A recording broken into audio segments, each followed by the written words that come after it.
tem um caso, né, um recurso especial, só que ele é o recorrido. Ele é o recorrido, gente. Ele já ganhou a causa lá embaixo. Mas o que é interessante, né? A gente não pode se descuidar nessa hora. A gente não pode se desarmar achando que a causa já está ganha, porque você está indo como recorrido para o STJ ou para o STF. No nosso caso de hoje, é o STJ. Então, ele tem que cuidar para destruir de uma vez por todas esse recurso especial para que ele não seja julgado nem seu mérito. Então, ele vai se apresentar. Vou dar a palavra para você, Rogério, você se apresente, fale de onde você está falando, como é a tua advocacia, o que você atua, a tua formação. Eu já vou adiantando aqui, o doutor Rogério é meu primo, não é primo de sangue, é primo da minha esposa, da Mirella, formado aí em São Paulo, estudou na USP, não é, Rogério? Fez mestrado e recém-titulado como doutor também em Direito pela USP, em Direito Tributário, correto? Correto, correto. Então é um colega... Econômico, na verdade. Econômico, na verdade. Econômico, tá. Atuo na área empresarial, né? O foco, minha ênfase é em contencioso empresarial e tributário, lato sensu, né? Então, a gente trabalha com temas tributários, planejamento tributário, empresarial, sempre assim, objetivando dar melhor resposta aos clientes, né? Então, o cliente vem, aquela dúvida, algum amigo vem, pô, tô querendo estruturar uma empresa aqui, assim, assado, uma startup, pô, vamos conversar, vamos fazer uma estruturação antes de dar briga, que depois da briga é isso que a gente está vendo aí nesse caso, né, mano? E a gente tem anos e anos e anos aí de discussão. Eu sempre falo, a consultoria para o advogado, ela para o cliente é um investimento, né? Sim. O processo é um custo, mas o cliente, a consultoria é um investimento.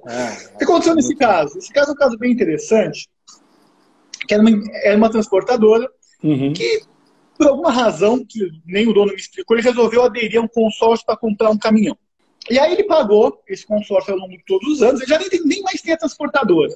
Né? Enfim, já vendeu, já ganhou dinheiro. Pagou todas as parcelas. Pagou tudo e até hoje não teve nem caminhão, nem o dinheiro de volta. Né? Aí ele veio o famoso pagou e não levou. Pagou e não levou, né? Ele só levou por enquanto, porque a gente já está discutindo isso já há quase 20 anos, né? Que ele começou a pagar esse consórcio. Falei, meu, nem existe mais o modelo de caminhão, o caminhão já é outro. O modelo já saiu de linha. Eu entrei quase, eu notifiquei, né, a empresa respondeu, né, em linha com as versões, mais ou menos em linha com as versões que eles iam falando na contestação. Chegou, eles mudaram, na contestação eles trouxeram uma nova versão. Tá. Porque aí, quando a gente entrou com a ação, eles contestaram pensando em uma nova versão. Entendi. Fala que teve dissídia. Quer dizer, até o momento, eles falaram que existia o grupo, mas o grupo não tinha o fundo necessário para começar. Entendi. Depois falaram que o grupo existia e que o grupo ele existia e que, na verdade, houve dissídia do meu cliente, né, em buscar. Assim, era, com todo respeito, até os colegas, né, que fizeram essa peça, ridículo, porque a gente tinha todos os e-mails mostrando, inclusive, uma vez por mês, cobrando, indo lá, a gente tinha toda essa prova. E o que ficou no processo? O que eu tenho aqui? Eu fiz umas ticagens e fiz um resuminho aqui. Então, você tem o acórdão, deu provimento, a sentença acolheu a atuação para... Então, que eles mudaram na apelação.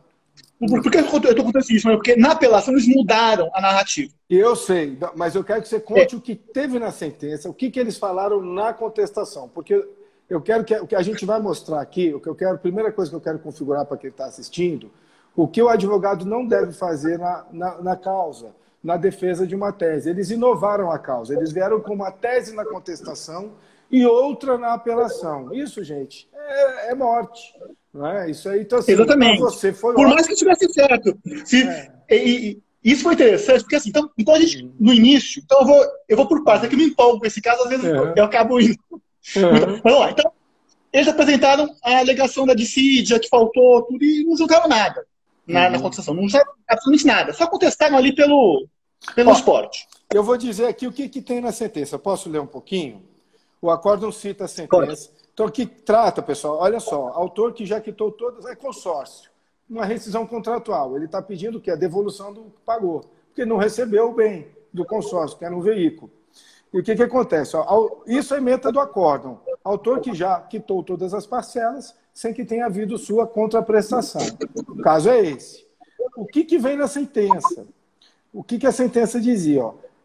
A defesa, né, do réu, você está pelo autor, né, que pagou, né, o consorciado.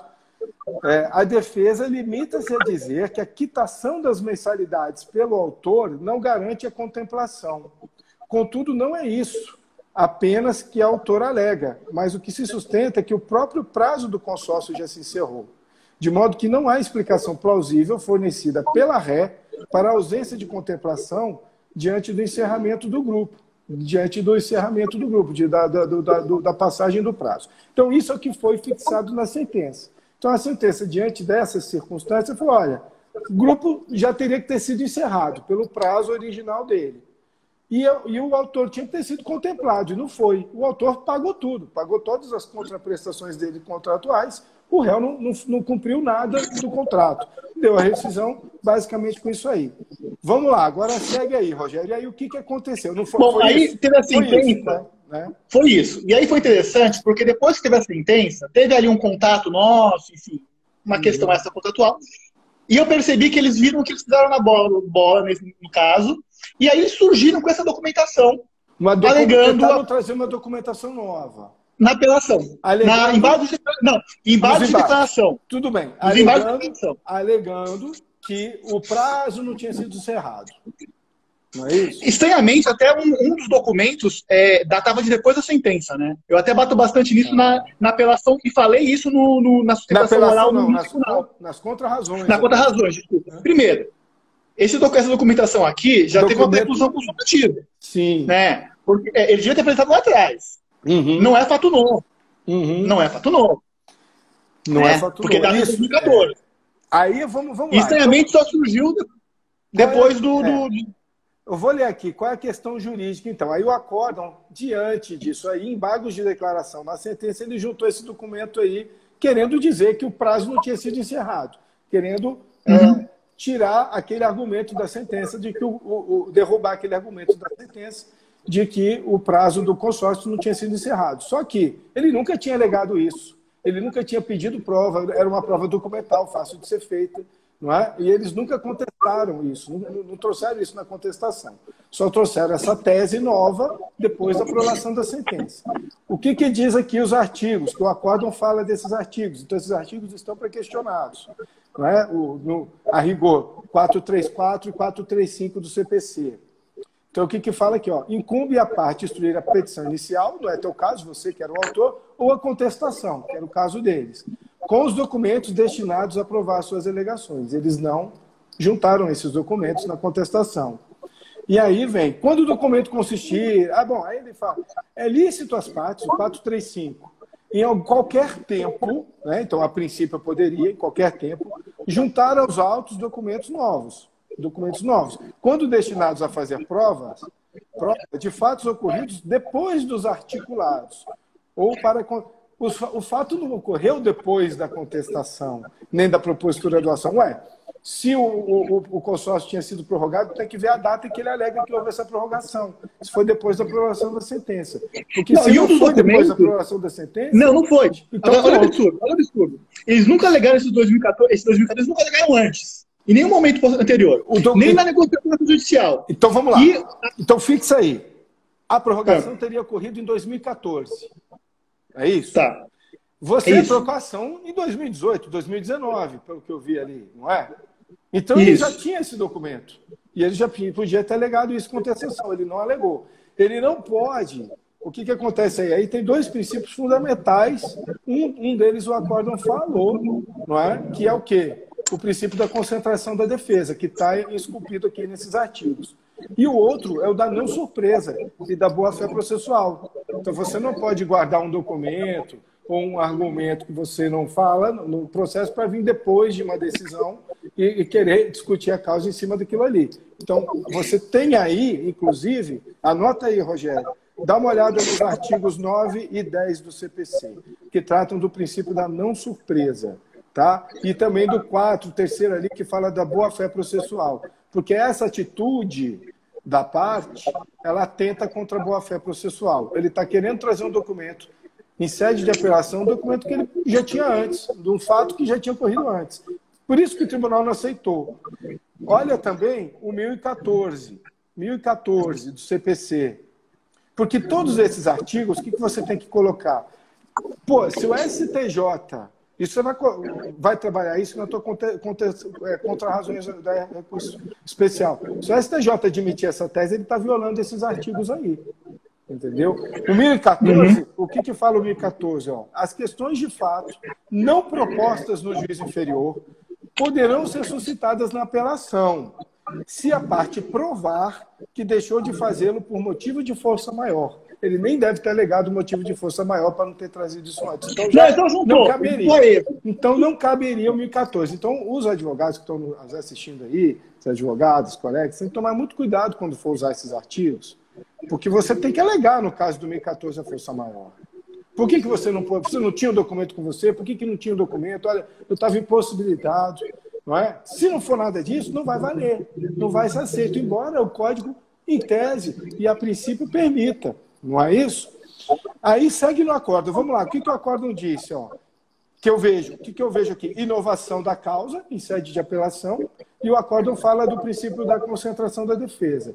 Fala um pouquinho disso aí, depois eu dou uma olhada aqui, passo para o pessoal o trecho fundamental, para a gente entrar no recurso especial do teu ex-adverso, e que eu acho que você... Você quer que eu fale do julgamento do TJ? O acórdão disse, né? Eu estou com a caneta aqui, se quiser eu falo um pouquinho. Ele fala então, ó, o que ele fala aqui da... Não, isso foi dito, partindo do julgamento, Mário, isso foi dito no julgamento. A gente discutiu exatamente isso. Isso. Isso foi levantado. Inclusive, um dos desembargadores até colocou, assim, a gente até questiona se esse documento não foi fabricado e colocado nos autos para sustentar uma acusação de... Nossa, a gente está afirmando. Ilação. Ninguém está acusando ninguém, mas é uma ilação. Claro. Primeiro, tinha que ter tido, até na legislação, né, do consórcio, eles tinham que ter convocado a Assembleia. Cadê a prova da convocação da Assembleia? Não tem isso também no processo. Tá. Entendi. Não tem. Então, outra coisa que eu aleguei. Eles votaram pelo meu cliente como mandatários. Eles não podem agir contra o interesse do mandante. Exatamente. É abuso de poder também. Abuso de poder do mandante. Essa é uma outra questão. Agora, essas questões não estão no acórdão. O acórdão discute... Eu aleguei... Não estou no acórdão. Não estou no acórdão, mas eu aleguei isso eu alego isso desde a apelação. Então, isso é importante. Muito importante que você está falando, tá? Por quê? Como você alegou isso em contra-razões de apelação e você agora vai fazer contra-razões de recurso especial, você tem que levantar essas questões de novo nas contra-razões do recurso especial. E aí, pessoal, olha que importante, eu estou com uma notícia aqui aberta de um julgamento do STJ recente, e você vai olhar esse julgamento para ver o que encaixa aí para você, tá, Rogério? STJ considera pré-questionado fundamento da apelação que não foi analisado no provimento do recurso. Serve para fundamento de contra-razões de apelação. O que ele está dizendo aqui? Quando você levanta questões na causa, ali no julgamento da apelação, e você sai vencedor da causa por uma questão anterior, e aquelas duas questões que você levantou, suscitou, acabaram prejudicadas e não foram analisadas pelo tribunal, porque você ganhou o julgamento, então aquelas questões ficaram prejudicadas, eles não entraram naquela análise dali. E você não tem interesse em entrar com ou entrar com recurso para que aquelas questões sejam analisadas. O sistema não admite isso. Mas se você manteve essas questões nas suas contra-razões da apelação, no teu caso, e trouxer de novo essas questões nas contra-razões do recurso especial, mesmo que o Tribunal de Justiça de São Paulo, o acórdão, não tenha sobre elas se manifestado, o STJ considera elas como pré-questionadas para exame do recurso especial. Quando? Quando, por exemplo, se nesse recurso especial eles começarem a examinar e falarem, pô, o recorrente tem razão nisso aqui, eu posso dar provimento nesse recurso especial por isso aqui, mas espera aí, o recorrido já alegou outras questões lá embaixo que não foram analisadas e está alegando aqui de novo contra-razões. Nós temos que analisar essas questões. Ah, não, por essas questões o recurso não tem como ser provido. o recorrido tem razão. Eles podem fazer isso. Então você anota aí, olha, eu não sei se você sabia disso, é uma coisa no julgamento recente do STJ. Então ele vem, ó, o que fala aqui, ó, fonte notícia da STJ. A Corte Especial da STJ considera pré-questionados os fundamentos que, embora não analisados no julgamento que deu provimento à apelação, foram reiterados nas contrarrazões do recurso especial pela parte vencedora em segunda instância. O entendimento foi manifestado em julgamento que analisou duas posições antagônicas adotadas pelo tribunal em situações semelhantes. Que tribunal? O STJ. O STJ tinha posições antagônicas em relação a isso, se havia ou não pré-questionamento dessas questões.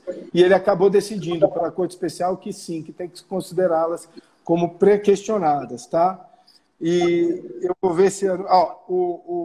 é aqui, ó, o número, tá? Você vai anotar aí. Embargos de divergência, em agravo em recurso especial, número 227-767, Rio Grande do Sul, /RS. O relator é o ministro Francisco Falcão, tá? Então, dá uma olhada nisso aí, porque isso que você está me falando é importante, que aqui a gente, assim, mais até do que a questão material, a gente tem que, o canal é voltado para isso, né? Eu tenho que te lembrar dessas peculiaridades aí, desse momento que você vai enfrentar agora no teu processo. Você está numa situação muito cômoda, eu acho que esse recurso especial não vai prosperar, mas você tem que se defender, né, por todos os lados. Então, você pode trazer essas questões de volta, mesmo que elas não tenham sido analisadas, nas contrarrazões do teu especial. Eu tenho uma dúvida nesse caso. Uhum. Eu tenho uma dúvida que, na verdade, é uma questão que eu sempre... ele está pedindo aí, bem ou mal, o fundo da análise dele é reanalisar aquelas provas que foram juntadas. Aonde que ele diz isso no recurso? Que ele pede reanálise? Não, ele está falando que houve a prorrogação. Sim. Ele está falando e aí a documentação... Mas vamos lá. Qual é o cuidado que você tem que ter? Olha só, pelo menos na ementa, o que a ementa fala? Olha, eu queria que, no recurso dele, eu não vi, eu dei uma passada, ele falando que não havia prova, ou que havia prova do contrário do que o acórdão diz. Eu não vejo isso explícito no recurso dele. Então aí, o que a gente faz? Súmula 7. A súmula 7, às vezes, está no recurso especial. Quando é que ela já aparece no recurso especial? Quando o próprio recorrente, nas razões, fala da prova dos autos. Ele contesta o exame da prova feito pelo tribunal. Ele contesta as premissas fáticas. Então, se o recorrente vem no recurso e fala não há prova nos autos, ou há prova nos autos de que houve a prorrogação do contrato e o tribunal não analisou. Aí você pega esse trechinho do recurso dele e já vai mostrar, olha, súmula 7, ele está pedindo o reexame de provas. Se não tiver isso no recurso especial, o que você vai fazer? Você está em contrarrazões, você vai fazer contrarrazões nesse recurso. Você vai buscar no acórdão. No acórdão, alguma fundamentação do acórdão em cima da prova dos autos. Então, tipo, a conclusão... Que aí vai voltar para aquela questão da não surpresa. Isso. E aí a conclusão do acórdão... Eu estou vendo que está concatenado. Como eu falo, para você aceitar a alegação dele, você primeiro vai ter que analisar as provas dos autos. Segundo, vai ter que aceitar a não surpresa do conteúdo. Porque o acórdão, o que acontece? É por isso que você pode alegar a súmula 7, mas diz, fazendo que construção? O que o acórdão disse? Olha, a prova que ele junta nos embargos de declaração não era admissível. Não pode, porque violava tal artigo. Porque a discussão do teu recurso, desse recurso, vai ficar em cima da violação dos artigos 434 e 435. Entendeu? Mas aí você pode tentar trazer a súmula 7 nesse sentido. Olha, para prover o recurso, o STJ vai ter que considerar uma prova documental que o TJ não considerou. Não considerou. Então, esse o ponto. Esse é o meu ponto. Isso aí. No máximo, se o STJ, né, fosse prover esse recurso, o que ele teria que dizer? Houve uma violação a esses artigos pelo acórdão, que não admitiu um documento que poderia ser admitido, e aí determinaria o quê? Novo julgamento do caso no TJ. Não ele não tem como dar provimento no RESP diretamente, porque aí viola a súmula 7 totalmente. Então o que acontece? Qual é a questão? O TJ, o acórdão, não analisou um documento trazido e uma alegação, né, feita em inovação na causa. Então, o que você tem que bater aí? O fundamental. O que é questão de direito aí? Olha, o réu, ele trouxe uma tese de defesa, que ele falava alguma coisa de desígnio. O que tinha? A sentença falava aqui, ó, a quitação das mensalidades pelo autor. Gente, nós estamos falando de um consórcio, uma ação de rescisão de contrato com devolução das prestações pagas pelo consorciado, pelo autor da ação numa rescisão contratual. Ele pagou todas as prestações do consórcio e não recebeu o veículo. E não recebeu o dinheiro de volta. Então, o que a sentença disse? Ó? Na tese da defesa do consórcio, né, da ré, ele dizia o quê? Que a quitação das mensalidades... Ele admitia que todas as mensalidades, todas as parcelas tinham sido pagas e admitia também que não tinha entregado o veículo, não tinha entregue o bem. E o que ele dizia? Que só o pagamento de todas as mensalidades não garantiam a contemplação, porque a contemplação, não é, ela poderia ocorrer só quando, ó, que era assim, quando o prazo, né, olha só, que não garantiu, ele não garantia, o que garantia? Ele tinha que ser sorteado, e ele não tinha sido sorteado. Essa era a defesa dele. Quando veio na apelação, o que ele fala? Com base nesse documento que ele já tinha, teoricamente, em mãos, deveria ter apresentado na contestação e não apresentou. Olha, o prazo do consórcio não se encerrou. O consórcio continua, vai terminar em 2023. Por isso que eu não preciso contemplar agora, por isso que eu não estou embora, por isso que eu não tenho que devolver nada, por isso que... Não foi isso, basicamente? Isso aí é inovação da causa. Não pode ser feito. Isso é uma questão de direito. Você vai falar, olha, o recurso especial dele está baseado numa tese nova, que não pode ser admitida no processo. Pronto, você mata aí. Entendeu? A outra questão, essa tese nova passa por o exame de um documento, que não foi admitido pelo tribunal, pelo acórdão. Por quê? Porque foi juntado extemporaneamente, não é? Foi juntado indevidamente. Não é? E até mesmo o próprio acórdão fala que nem esse documento traria muita diferença para a conclusão do acórdão, que ele não seria tão relevante assim. Isso é importante você anotar. Anota aí essa relevância. Porque tem uma questão. Escuta importante, só isso, Rogério. Anota isso aí. Quando o acórdão, você vai construir em cima do acórdão. Quando o acórdão fala que... O acórdão fala aqui, ó. Na ementa está aqui, ó. Prorrogação que não se mostra eficaz em relação à autora. Então, o que o acórdão fala? Mesmo que houvesse a prorrogação do consórcio, em relação à autora, ela não seria eficaz. Então, o que você vai dizer aí? Essa eventual questão dos artigos 434 e 435, elas têm menor importância também. Por quê? Porque o acórdão já entendeu que mesmo esse documento da prorrogação do prazo, mesmo que houvesse a prorrogação do prazo do consórcio, ela não seria eficaz em relação ao autor. A autora, ela teria que receber o bem e não recebeu, porque ela contemplou, ela pagou todas as parcelas. Uma vez pagas as parcelas, ela teria que ter recebido. É isso que o acórdão está dizendo. E aí você vai dizer o seguinte, qualquer outra alegação, discussão da prova, se a prova tem que valer ou não valer, qual é a importância disso para a alteração da conclusão do julgado? Segundo o próprio acórdão, nenhuma. Então aí você vai buscar, anota isso aí, vai buscar a jurisprudência do STJ, que hoje é uníssona, tá? Riquíssima. Procura até nos precedentes da ministra Suzete Magalhães. O que ela diz? Ela fala o seguinte, muitos ministros têm falado isso. A força normativa do artigo tido como violado. Força normativa do artigo tido como violado. Para quê? Para alterar a conclusão do acórdão. Esses artigos do CPC, que ele traz no RESP, eles não têm força normativa para alterar a conclusão da... Ainda que eles tivessem sido violados, não haveria alteração do acórdão. Faça essa construção também nas suas contrarrazões. E mostre essa jurisprudência do STJ. Eu não tenho ela aqui agora. Se você jogar aí, rapidinho você vê. Eu posso até abrir aqui meus documentos que eu te mostro uma jurisprudência dessa, te dou o número. Tá? Mas força normativa. Agora vamos ao que eu acho que é muito importante aqui também. Uma coisa que você já pode também apontar um defeito grave no recurso especial dele. Ele está alegando violação à circular do Banco Central. Circular do Banco Central não é lei federal. Tá?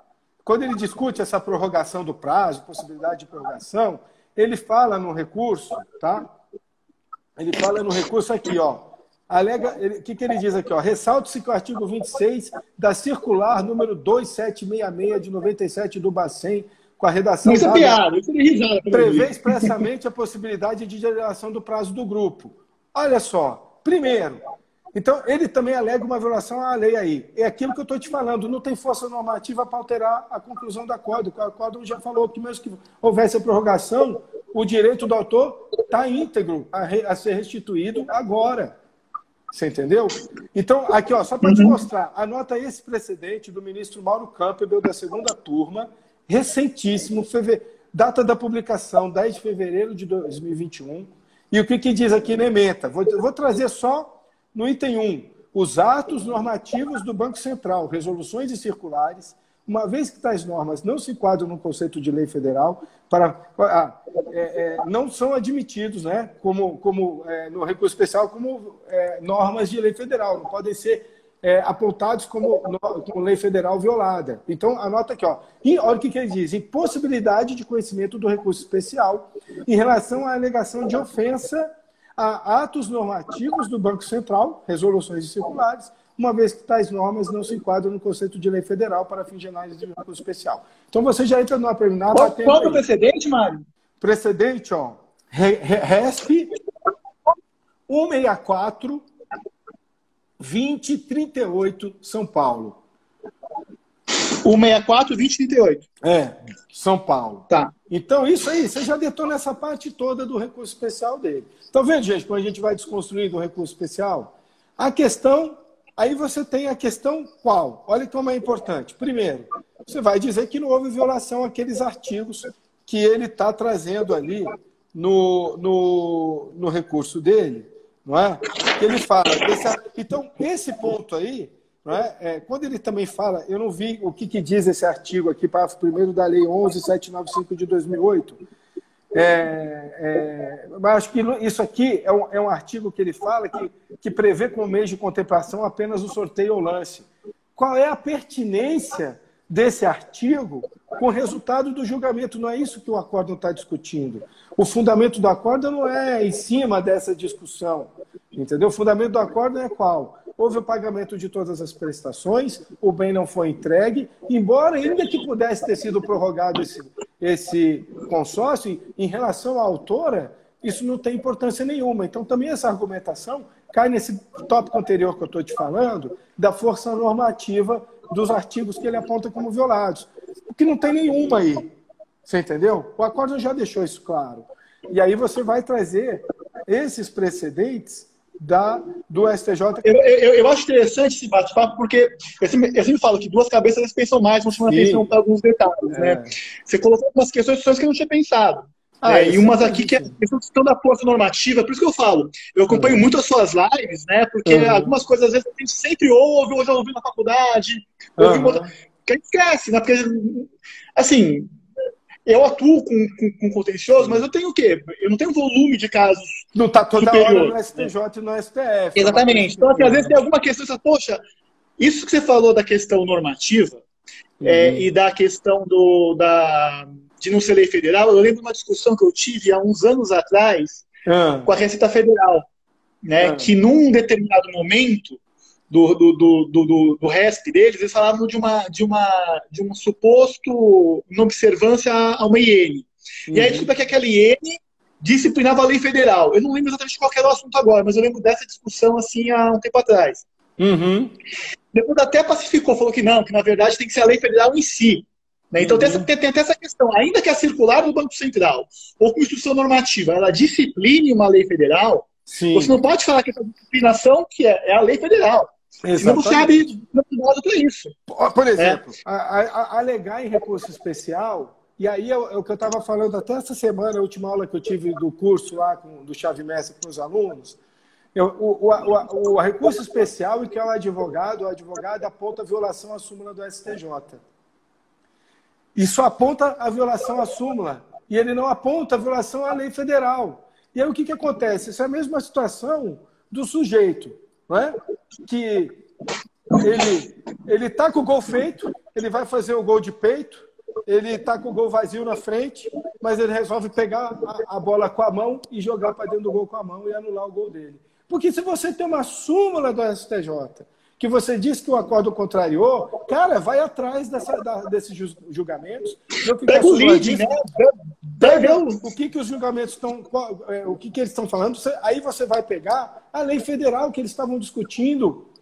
E aí você vai alegar a violação. Mas você sabe uma coisa interessante nesse caso? Se quiser, faz o RESP pela linha C também, porque você vai ter um monte de jurisprudência do STJ a teu favor. Não é? Você sabe uma coisa interessante nesse caso? Eu estava até dando uma olhadinha aqui.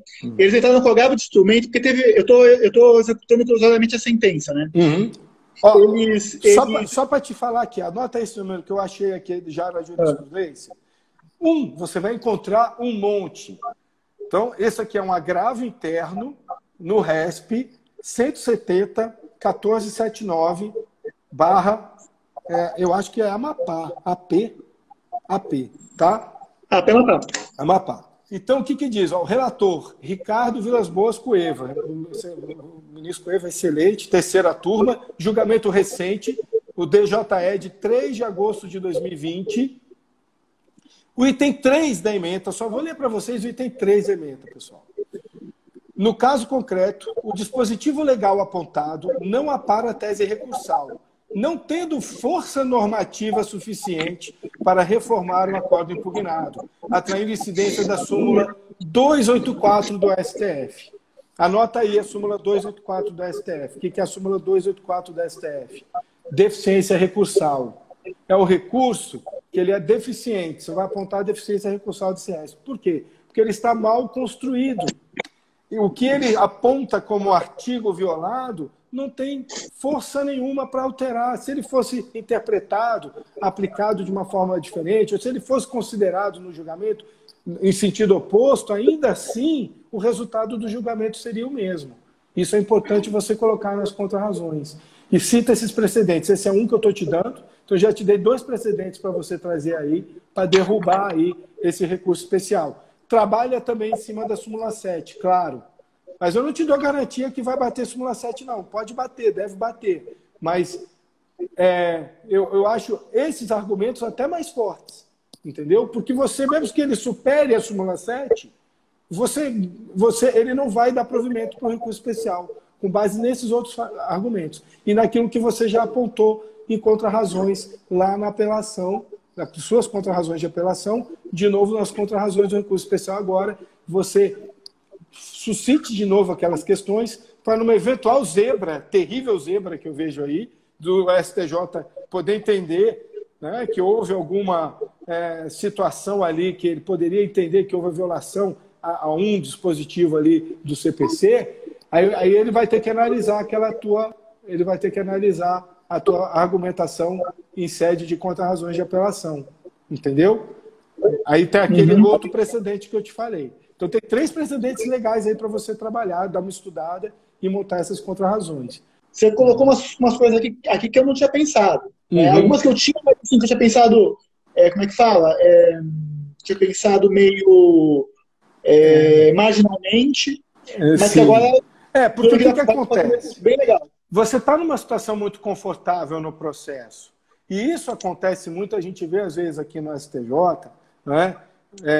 Da parte que vem ganhando o processo e do advogado, a gente acha assim, cara, eu tenho mais coisa importante para fazer. Eu tenho um monte de recurso essa semana para fazer, eu tenho que atender cliente, eu tenho reunião, eu tenho essas contrarrazões aqui de RESP.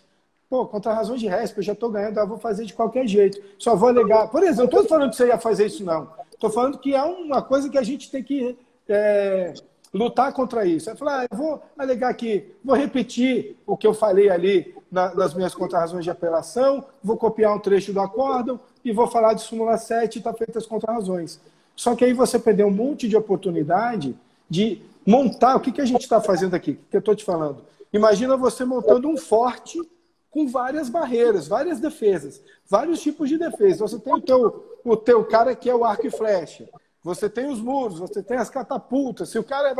Se o outro exército vai entrando, vai invadindo, vai derrubando algumas barreiras, você tem outros argumentos fortíssimos nas suas contrarrazões, porque se um argumento teu ele é derrubado pelo ministro, né, pela turma do STJ, que vai julgar recurso especial, ela vai ter que entrar na análise de outro argumento muito forte também. Então, por exemplo, se ele vencer a súmula 7, vamos imaginar que ele fala, não é súmula 7, não bate, então ele vai conhecer do recurso especial. Aí ele vem e ele olha, o tribunal tinha que ter recebido, vamos imaginar que ele fala, ele teria que ter recebido esse documento, teria que ter analisado esse documento novo, não acho que foi inovação de causa, nada disso, derrubou um outro argumento teu e do acordo. Aí ele vem e fala, aí ele vai olhar mais um outro teu argumento, qual que é? Peraí. Então, assim, aí ele vai olhar e vai falar, eu considero que o tribunal tinha que ter analisado esse documento. Mas aí você tem lá nas suas contrarrazões o seguinte, olha, mas ainda que fosse assim, esse documento o tribunal já falou que não serviria para nada. Então, ou seja, o artigo tido como violado não tem força normativa para alterar a conclusão do acordo. Aí o STJ vai olhar e falar, opa, peraí, é isso mesmo, eu tenho jurisprudência disso. Então ele mata nisso aí. Entendeu? Ainda que ele supere isso, ele vai ter o quê? A tua argumentação que você fez em contrarrazões de apelação que não foram analisadas pelo acórdão, só que como você as renovou nas contrarrazões do recurso especial, o STJ já tem jurisprudência consolidada de que essas questões estariam pré-questionadas, como se fosse um pré-questionamento ficto, e ele teria que analisar essas questões antes de dar provimento para o recurso especial. Ele teria que examinar essas questões também. Mas você entendeu que é um escalonamento? Você vai, eu monto esse argumento aqui, o mais forte, para não conhecer. Súmula 7, inovação da causa, parará. Caiu, ele entrou. Ele admitiu. Olha, mas esse argumento aqui, esse artigo, não tem força normativa para alterar a conclusão da acordo e tal, não sei o quê. Beleza. O STJ superou, discordou disso aí, caiu esse argumento, tem mais um. Olha, lá nas contrarrazões de apelação, eu aleguei isso, o tribunal não analisou porque ele não deu provimento à apelação, eu fui vencedor, não tinha interesse em recorrer nada, como a STJ já decidiu, só que agora vocês têm que analisar aquilo ali também, se vocês vão dar provimento. Tem o pulo do gato, Mário, tem o pulo do gato. O pulo do gato. No contrato, ele faculta o aderente a desistir. Uhum. Isso eu aleguei. Isso é levou lá. Entendi. Em todos os momentos. Entendi. Então, eu acho que o tiro de misericórdia falou assim, olha, se tudo isso tá certo, ele poderia desistir. Tá certo, eu tenho o direito de desistir, você me ressarce descontando só cuidado, só cuidado com o que... Não, esse é de argumentando, é o último você pedido. pode trazer isso, só que tenha cuidado com isso, como que aí é a questão contratual, para não esbarrar na súmula 5. O que diz a súmula 5 da STJ? Para mera interpretação, simples interpretação de cláusula contratual não seja recurso especial. Então você não vai poder ficar discutindo a cláusula. Você pode até dizer. Não discutir a cláusula. A cláusula literal. Se você vencer tudo. Provavelmente isso está na lei dos consórcios. Tem uma lei, eu acho que ele fala aqui que tem uma lei. A lei deve ter isso. Então você faz essa mesma argumentação. Não, tem julgado a penca. Então pronto. Tem julgado, a rodo. Eu tenho 10 páginas de jurisprudência sobre esse caso. Tá. Não precisa trazer tudo para construir razões, né? Tenta fazer não, lógico. Mas, não, vou pegar só do STJ. Vou pegar só do STJ. Aí é isso, Rogério. Olha, isso aí, eu adoro, viu, gente? Você sempre tem esse... Maria, mas tem um detalhe nesse caso. Só mais um detalhe. Pode falar. Tá? Eu comecei a execução provisória. Né? E aí eles entraram com agravo, e no agravo eles estão alegando um precedente. Eles alegam assim, olha, tem um recurso meu que está pendente de julgamento. Mas não tem efeito suspensivo. Não tem nenhum. Mas eles falam o seguinte, que tem um leading case. Só que esse leading case, primeiro, não é exatamente o assunto. Segundo, não está no RESP. Então acabou. E você faz o distinguish também. Você mostra que não é o assunto. Não, eu expliquei na conta minuta por minuta. Assim, eles estão, na verdade, assim, eles estão quase pedindo água. Eu acho que eles até vão pedir água e fazer um acordo, eu imagino. Mas, independente disso, a gente está aí com prazo. Deixa eu te falar. Essas contrarrazões bem robustas vai te ajudar no acordo. Não, eu estou notando aqui, eu já fiz uma conta minuta espinafrando, mostrando a má-fé deles, né? Fiz uma outra manifestação também, espinafrando, e agora eu quero fazer essa também, além de espinafrar e muito robusto. Vai ser uma coisa bem interessante. Tem essa questão no recurso vai ter um jogo São Paulo e Corinthians. Tem essa questão no recurso dele aqui também, que ele fala que no começo do recurso especial, que eu acho que usou um modelo, é isso que eu falo sempre, para o pessoal não jamais usar modelo para fazer um recurso especial que dá errado. E ele traz uma parte do modelo dizendo que o recorrido, pedindo para o recurso ser admitido, sem abrir contra-razões para o recorrido, porque ele não tem advogado nos autos, nunca vi um negócio desse. Então, assim, ainda que não tiver, e tem, o representante é você, está no processo. Então, ele deve ter importado isso de um outro modelo de recurso especial dele. E o que acontece? Você pode até alegar uma má-fé aí, entendeu? Pedir até... Má-fé, igual alegar má-fé, eu também outro lado. Agora tem uma dúvida. Aliás, você colocou no ponto de vista. Por que a má-fé? Porque o CPC fala claramente o que é má-fé processual. Alterar a verdade dos fatos, tentando induzir o juiz a erro. Quando ele pede para o recurso ser admitido sem ser ouvido, é outra parte. Porque a outra parte não está representada por advogados nos autos e está, ele cai aí nesses artigos, tá? É por ali é o artigo 92, 80 e poucos, eu não sei se eu vou lembrar agora, tá? Eu vou até voltar lá. Então, isso aí... Mas duas coisas. Eu posso pedir, então, condenação em série de contra-razões por litigância de má-fé? Pode, a qualquer tempo. Tá. Entendeu? E eu posso pedir também majoração de honorário? A má-fé praticou... Isso é automático. A majoração de honorários é automática. O recurso dele não sendo provido vai ter a majoração de honorários. Entendeu? Uhum. Porque é pelo trabalho adicional, né? Tem dois caráteres aí, pelo trabalho adicional do advogado no Tribunal Superior, né? Então, toda vez que o processo... Eu não vou achar artigo aqui, mas agora está por aí. Eu procuro depois. Você procura e você acha. Então, o que acontece? Toda vez que o processo ele muda de grau de jurisdição, tem majoração de honorários. Não tem nada a ver com a multa por recurso visto como protelatório, tido como protelatório, isso são cumulativos. Se eventualmente um recurso, ele continuar, tipo, recurso especial, né, não foi admitido, ele entrar com agravo interno, for negado provimento, ou não for conhecido, ele entrar aqui embaixo de declaração, não foi, aí ele já pode começar a ter multa por recurso protelatório. Porque a majoração vai ser uma vez só. Geralmente o ministro não vai, se subir o recurso especial, não vai aplicar a majoração no recurso especial diretamente, às vezes não aplicam. Mas se tiver um outro recurso, eles aplicam. São duas coisas diferentes, tá? E também, outra coisa diferente é a multa por litigância de má-fé, que também é diferente. Então, são três situações aí. Né? É bom ter um pedido para cada bom ter um pedido. Para cada um. Requer, no final, a aplicação da multa por litigância de má-fé, nos termos expostos, bem como o item mais honorário. Majoração, você lembra da majoração? Você lembra, não precisa argumentar. Agora, recurso protelatório não é a hora, você não vai falar disso agora. Só da má-fé. Má-fé, aí sim, você pode dizer, olha aqui o que ele está pedindo, que é absurdo, cita os artigos e pede a má-fé. É difícil, né? Eles não gostam muito de dar má-fé, assim. Não é fácil, mas muitas vezes eu peço, sabe? Quando eu vejo realmente que, pô, não era eu acho que você pede, e se você fundamentar bem o item, outra parte vem e pede água. Eu já vi isso acontecer. Dá uma assustada. É mais um jogo, né, de, pô, o cara tá vindo forte. Posso alegar qualquer coisa, não posso fazer qualquer besteira nesse processo aqui. Não é? Então, eu acho que isso aí é fundamental. Né? A gente mas está com uma argumentação forte. Então, você vê. Porque às vezes, se ficar claro que foi erro de digitação, alguma coisa, deixa para lá. Entendeu? Mas eu acho que está lá no recurso, né? Está lá no recurso. Então você tem essa possibilidade. Rogério, obrigado. Bom, e deixa eu puxar a sardinha aqui. Deixa eu só puxar a sardinha aqui. Eu estou no meu Instagram, né? Esse é o pessoal, mas eu tenho um profissional, que é R.Marques. R.Marques ADVS, né? Então todo mundo que estiver aí ao vivo quiser acompanhar, a gente posta aí todos os dias aí análises, notícias de direito tributário, empresarial.